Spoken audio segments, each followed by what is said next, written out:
Hello and welcome. You're watching Business Today Television. I'm Sakshi Batra and this is BTS. That's Behind the Scenes, a show where we share a sneak peek into the latest edition of our Business Today magazine with all of you, our viewers. Joining in on this program with me are all my magazine colleagues. We have with us Astha Oriel, who's done the cover story this time around. We also have Richa Sharma, who's also written about Indian Railways electric dreams, and Rahul Oberoi joining in, who's done a lot of number crunching to find out what data reveals about the health of India Inc. by the end of the previous fiscal year, that's financial year 2025. Welcome to all of you. And now to share a sneak peek with all our viewers on the cover and the magazine edition this time around. I already have the magazine with me, and here you see Hyundai on the cover that's striving to drive back to a comeback now, and this is what Astha is going to be helping us understand a little bit deeper. Now, as all of you must know as a context, is that Hyundai India has been operating in the country for nearly 30 years,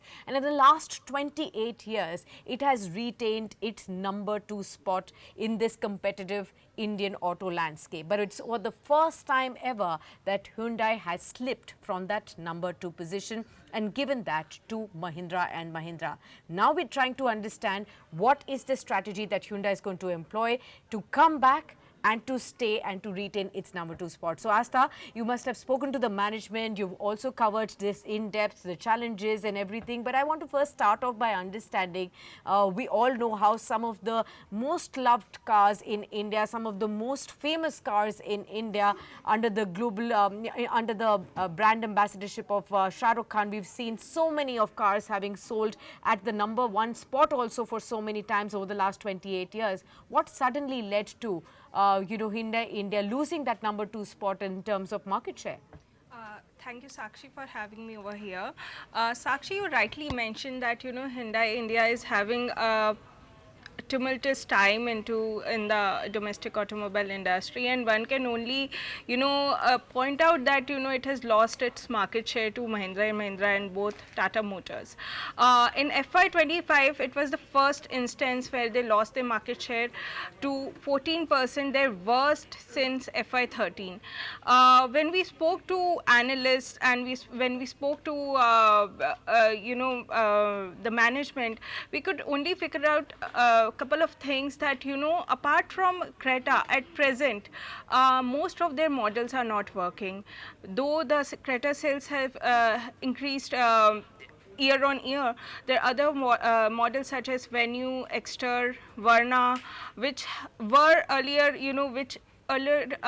appeased the customers. They are not performing well because competitors like Tata Motors and Mahindra and Mahindra, their models in the same category have raised ahead. Second, they are also facing, given that the hyper competitive nature of the Indian market, their sales are also under a huge pressure. When we spoke to the management, they have charted out their 3-pronged strategy. Certainly, Hyundai as a company has great plans for India. It currently accounts for 16.8% of Hyundai's global volumes. In terms of, we have to speak about revenue, so India accounted for 88.44% of global revenue for Hyundai Motor Corporation. Hyundai at present, it plans to have 26 new models as part of its 3-pronged strategy, where it's going to introduce 20 new internal combustion engine models and 6 new EV models by 2030. Their focus will be a whole lot on introducing models which are tech savvy, which have features like ADAS, panoramic sunroof and automatic transmission. They're also focusing a lot on the rural markets where they already have a strong foothold. Apart from that, their strategy already aligns with how Hyundai Motor Corporation is targeting their strategy by 2030. Since considering that they are planning to introduce 6 new EVs into the Indian market, Hyundai Motor Corporation is already targeting 21 new models globally by 2030. So some of these models will be introduced in India as well. Apart from that, Hyundai Motor Corporation is not holding back from exploring other technologies such as hybrid and hydrogen. They are the latest original equipment manufacturers who are dipping their fingers on hybrid technology, wherein they are planning to introduce 3 to 4 new hybrid models by 2030. Absolutely. So, Asta, just help me also understand. I think a lot of people will have this question. Of course, they have a robust lineup. They are stepping the gas when it comes to the EV play and the hybrid play as well. What are the key challenges that still remain? And what are the risks that will be coming in the way of the groups continuing its efforts to regain that number 2 spot and to maintain their market share and also grow it from here? Certainly, Sakshi, the Indian automotive industry, though it is dynamic, it is undergoing a challenging time as of now. In terms of electrification, one of the biggest target that Hyundai Motor India is going to face is in terms of charging infrastructure, because even after having more than 30 models in the domestic automobile industry, the EV penetration continues to be between 3 to 4%. For Hyundai India, the biggest challenge would be to appease the customers towards their EV lineup. They have some plans of introducing almost 600 charging points or charging station by 2030. Apart from that, another challenge that Hyundai Motor India is going to have is in terms of supply chain, because like other automobile manufacturers, they are also going to face challenges in terms of sourcing the battery components, and with the whole rare earth magnet crisis, the industry is already anticipating a slowdown in terms of growth. So it will be it will be worth seeing how Hyundai Motor India plans to deal with this situation, because as of now the management told us that they are not facing any issue in terms of rare earth magnet, because they already have a stockpile for that. So going ahead, it will be worth seeing how they plan to deal with this situation as well. Apart from that, they will because since Hyundai is already they already have a lineup of products, but even competitors like Mahindra and Mahindra and Tata Motors are not introducing new vehicles. They will be introducing new vehicles. Some of them, some of the models they have already started introducing. So it will be worth seeing how these models, the models between Hyundai and Mahindra and Tata Motors, they will compete and appease the customers. Got that, Asta. Thanks a lot. That will be one interesting story for all the auto enthusiasts to definitely catch up on as well. Let me come to from the auto space to the railway space now. And Richa is with us on the program to help us understand. Of course, all of us have grown traveling in the Indian railway space. So any development here definitely catches a lot of eyeballs right here. Richa, definitely help us understand. On the one hand, how Asta pointed out that yes, this is a rising EV competitive field when it comes to the autos. But when we talk about electrification in the Indian railways, what is the current stance? As far as your story goes, you've talked about how the track electrification is nearly complete. Almost pan-India, we've seen nearly 100% of electrification of the tracks. But when it comes to actual locomotives, is there a shortage there? And why is there a need for ramping up the production at this point in time, you say? Thanks. Thank you, Sakshi, for hosting me. And as you mentioned when you started, that we all have these fond memories of taking a train journey and our much, beautiful experiences we had. But what railways decision was taken in 2090 around that they're going to electrification, cutting down their emissions from the diesel locomotives. So it was a plan that in a phased manner, like in next 5 years, all the diesel locomotives will be off the track, and all the trains, whether it's freight, there are around 25,000 trains which run daily on the Indian Railways network, which includes our passenger trains and the freight trains. So they all will be powered by electric locomotives. So while the electrification of the tracks has happened at a really, at a very fast pace, but the production of locomotives has not happened at electric locomotives has not happened at that growth. And now what has happened is there have been issues, there have been concerns where locomotives is not available. There's a shortage of electric locomotives. Plus, what the government has also done is has taken off all the diesel locomotives. So they are no more, running trains and no more used. They're only kept for emergency or exigency purposes.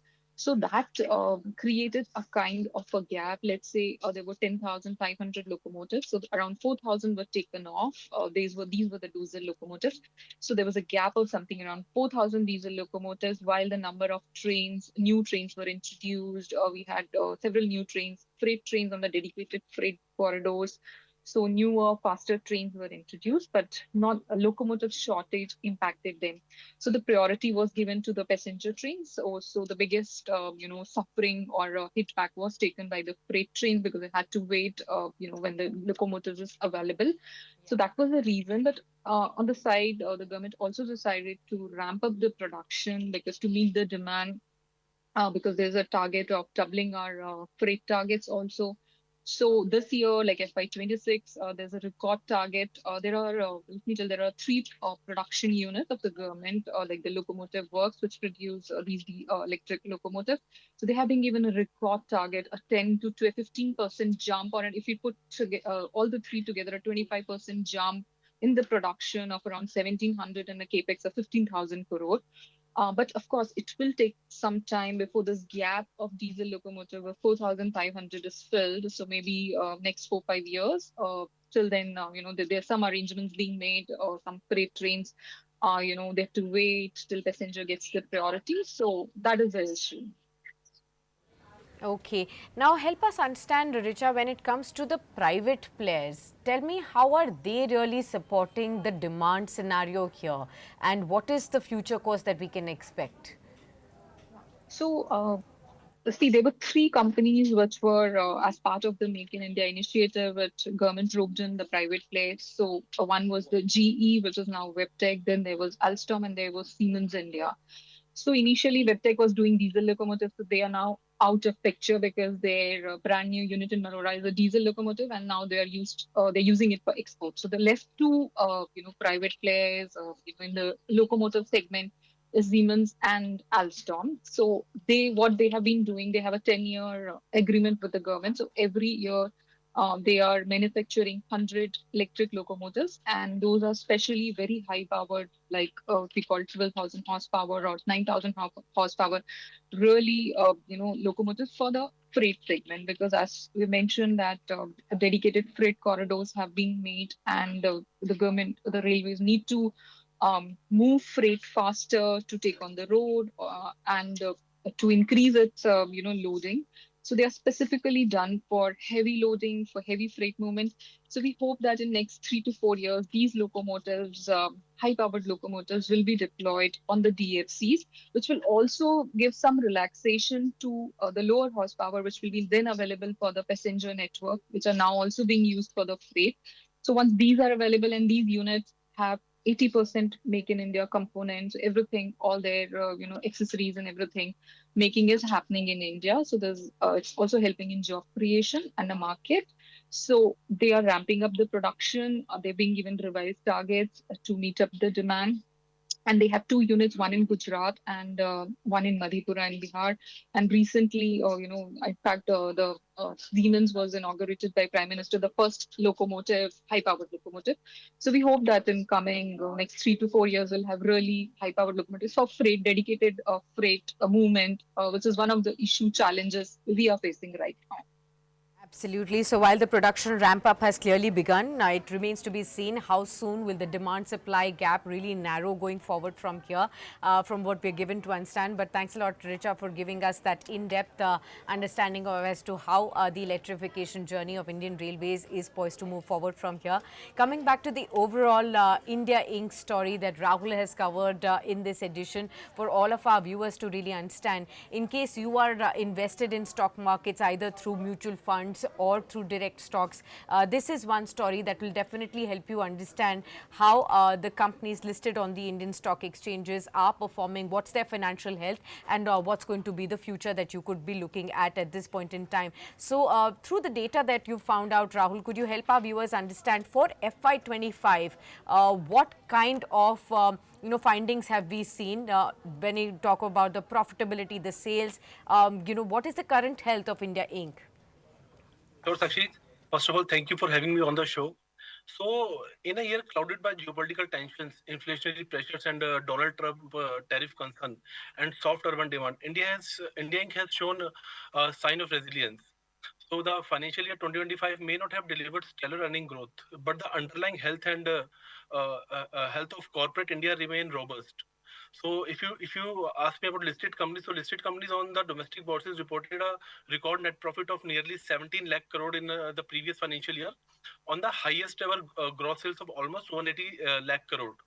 So in terms of growth, sales of India grew 7.7% in FY25 compared to 8% in 2024. So the consolidated bottom line of listed firm advanced 10% in the previous financial year compared with 28% and 13% in the past two financials, that is FY24 and 23. So while this marks as a significant slowdown, the ability to protect margins amid a challenging macro environment is noteworthy. So analysts believe that the companies are financially healthier than before. They are playing it safe, and they are choosing to be lean and efficient rather than aggressive. Okay.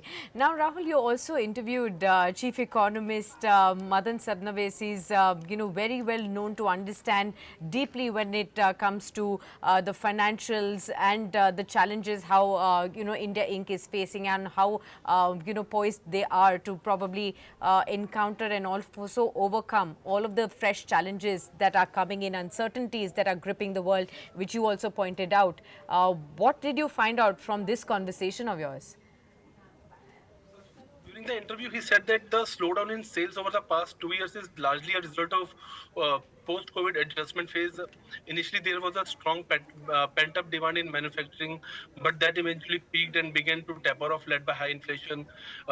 Later, the country witnessed a surge in demand for services like travel and tourism.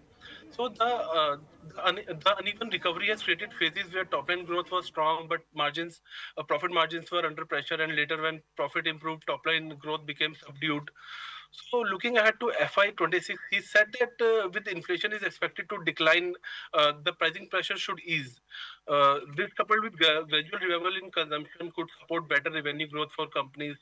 So overall top line growth for India, he expects in FY26 to be in the range of 6 to 7% depending on the sectors. And if we talk about profit growth, he said that the bottom line growth may grow uh, in a similar trajectory, which is possibly in the range of 6 to 8% going ahead.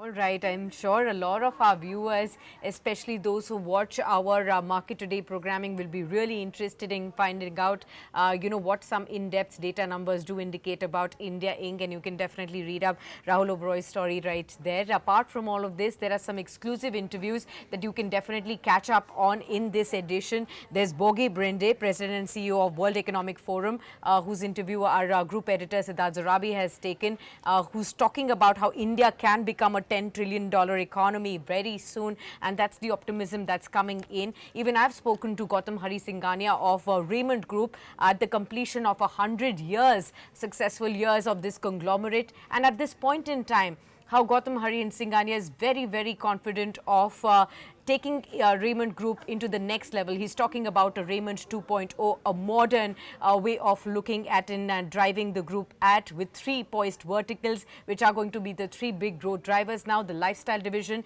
we already had